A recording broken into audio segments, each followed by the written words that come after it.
Gary Britton joins us. Let's bring him in officially here. He's the manager of Nothnagel Brighton.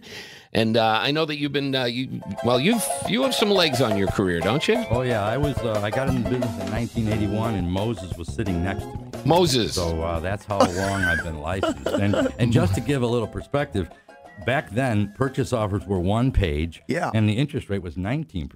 Really? Yeah, it was right after the Carter administration. And try going out there and selling interest at 19%.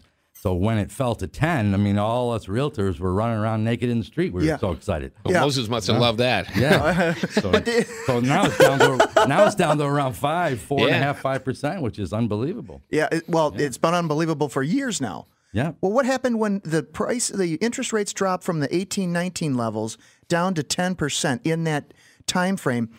Were buyers scrambling, or did you have to teach them and educate them that, hey, this is a steal? Well, there's always buyers out there because everybody needs to live in a house or someplace. Okay. So as the interest rates started to come down, you're going to notice that there are cycles, and cycles are around 6 to 7 years long. And we're in one right now, and we're coming back out of the 6th to 7th year, so we're back up on a swing. But, people that need to buy a house pretty much have to buy it at the rate that's out there in the market right now. And just like you sell your stock, you're going to have to sell it today. So if you're relocating and you need a home, or your home is getting too big or too small, you're going out and buy. As a rule, in an average year, 10,800 homes sell in this area. In a bad year, 94, 93. And we had some good years where we were over 11.5. So that's kind of the average. Everybody says, geez, nothing's selling. Well 10,000 houses are selling. It's in that range, no matter what. How you slice. No matter what. Okay. Yeah. All right. Interesting piece of data. Talking about interest rates, and this, I'm going to show my ignorance here.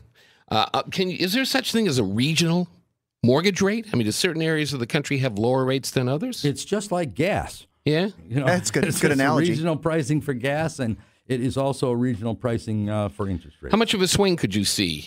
Sometimes I see as much as 0.75%. Different lenders are trying to bring people in.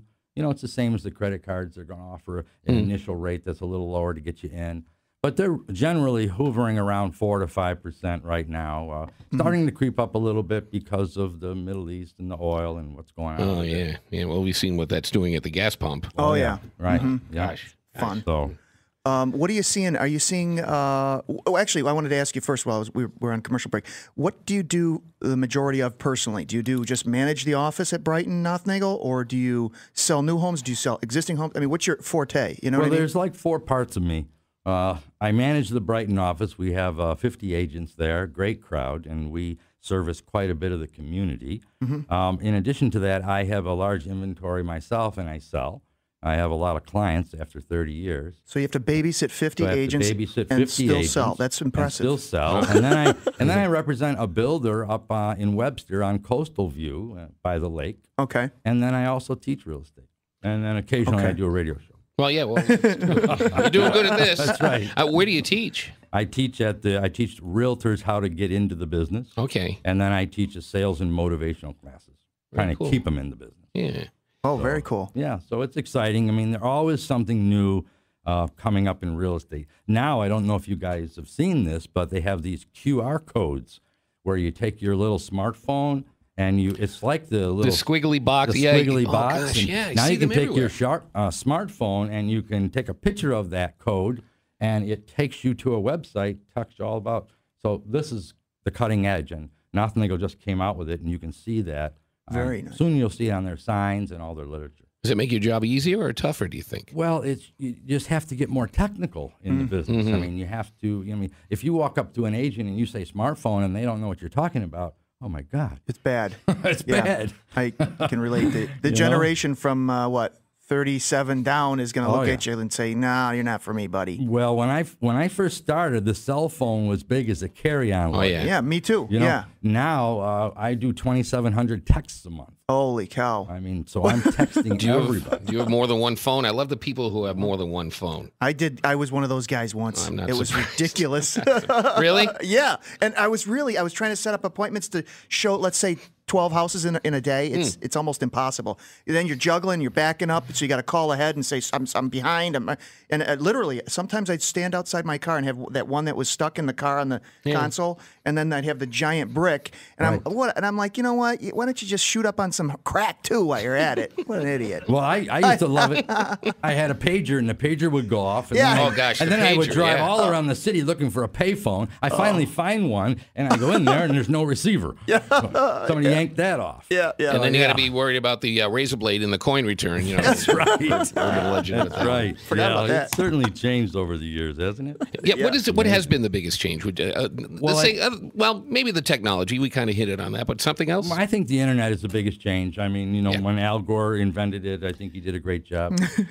So grateful to. Yeah, that's right. Al Gore. But that allows everybody access to pictures and data. 24/7.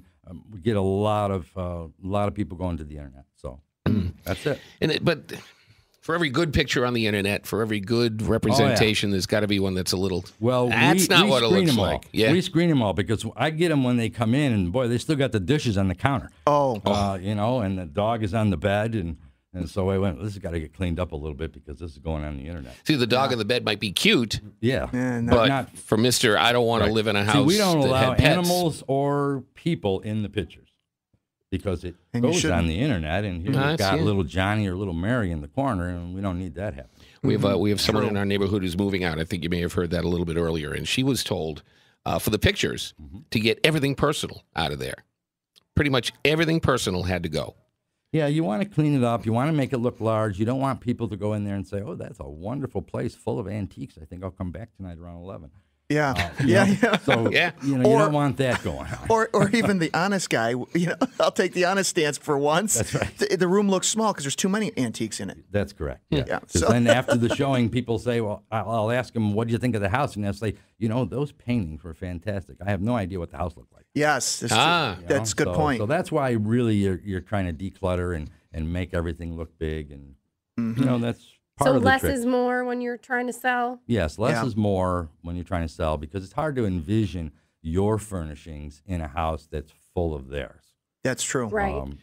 See, and I also think of people who try to sell their house themselves, and I don't know why anyone would try to do that, but that's one less feature that you can present when you're trying to sell your house, unless you have your own website. You take your own pictures. Where are you going to put them on the internet? Who's going to know where to find them? Yeah, that's difficult. Now you can get single websites and everything, but the difficulty with that is that nobody knows where it is. Right. So how do you got to promote it? You got to spend money. Yep. And it's tough selling your own house because you can't help but get personal. Somebody comes in and says something, and next thing you know, you're hearing an argument. That's true too. So that's hard to do.